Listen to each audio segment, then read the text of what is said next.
the B. Welcome to Full Frontal. Last week, members of Congress returned from their summer vacations, which were awesome.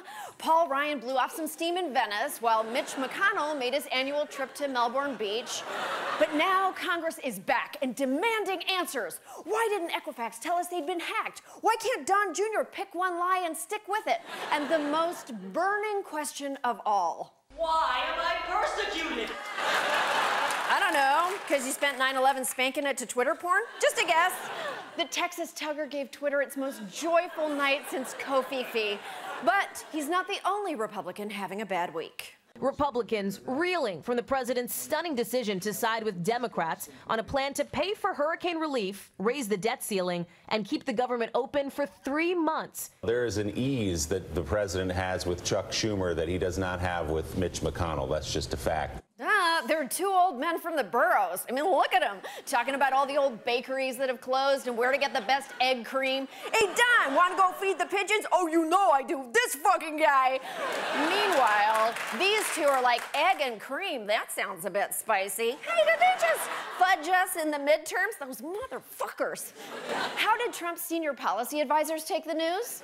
Normally, mainstream media is in the camp for the Dems. So I thought they're going to say, wow, this is great. The president's working together with Dems. This was the headline. GOP is blindsided by president when he strikes a deal with the Dems. No, well, that's the fake news. Oh, it's negative. No, that's the fake news media for you. GOP was blindsided. Right.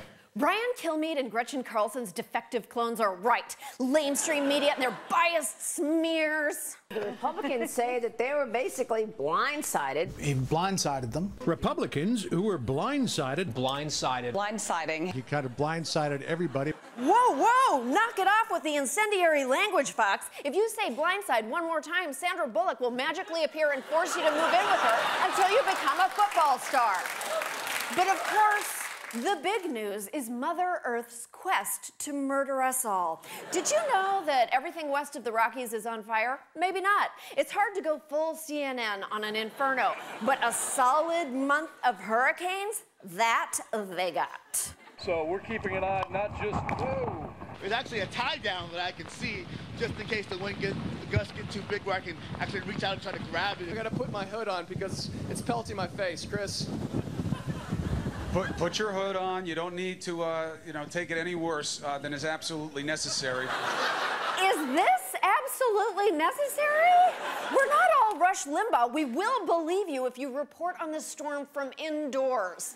Chris Cuomo seemed to think it was his job to personally get every Floridian to safety by any means necessary. The only thing that matters is safety. How are you faring? How are you feeling about everything? Are you okay? Or do you feel that you're safe now? Do you have a generator? How many days of gas do you have? Do you know what your burn rate is?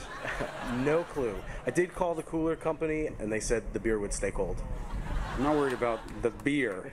I'm worried about your life. You can't even keep your phone safe. You just dropped it in the sand, but you think you're going to be okay for this hurricane. Craig, it's good to see you. You're a little wet. Let me get you here. Let me get you here. It's the easiest kind of preparation we can do is this towel. Oh, Chris is like a sheepdog whose owners won't go inside during a fireworks display. You can't turn Chris's herding instincts off, Florida. He was bred for this. Now go get behind your couch or so help him, Chris Cuomo will pee on your floor. Oh, look, CNN got him a Thunder shirt. I make fun of Chris for caring about people's safety because I am an asshole, but preparedness and good information saved lives. Whether it was Governor Scott and his army of sign language interpreters, or firefighters checking on vulnerable residents, or police reminding folks not to fire guns at the hurricane, which I think was directed at one Florida man in particular. State officials did everything they could to keep people safe, and that includes something they did way back in 1992. After Hurricane Andrew, Florida enacted strict building codes to make sure that every marine theme park, strip joint, and combination thereof was built to withstand extreme weather. They knew that someday another Andrew would come, and that when it did, Andrew's little brother would need a sturdy balcony to stand on. Hey! Hey, pal, I see you're out with the dog again. You got to get back inside, pal. Please, get back in. I'll come find you after.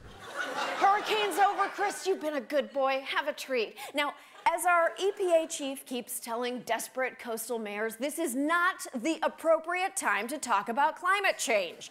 The appropriate time will be when we're all on a space station trying to figure out how to turn our poop into protein bars. I could add that during a hurricane was not the appropriate time for bewigged Slender Man Ann Coulter to tweet her denials that the storm was happening, but Ann's hatefulness put her in the minority, the very thing she fears most.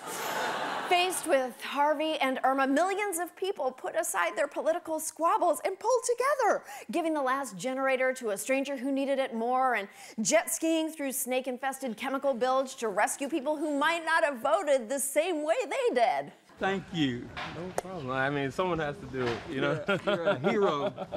You're a hero. Oh my God! Quick! Set up a booth and have the 2018 election right now while we still see each other as people. Because once those cell towers go back up, we'll be back in the poison waters in no time. We'll be right back.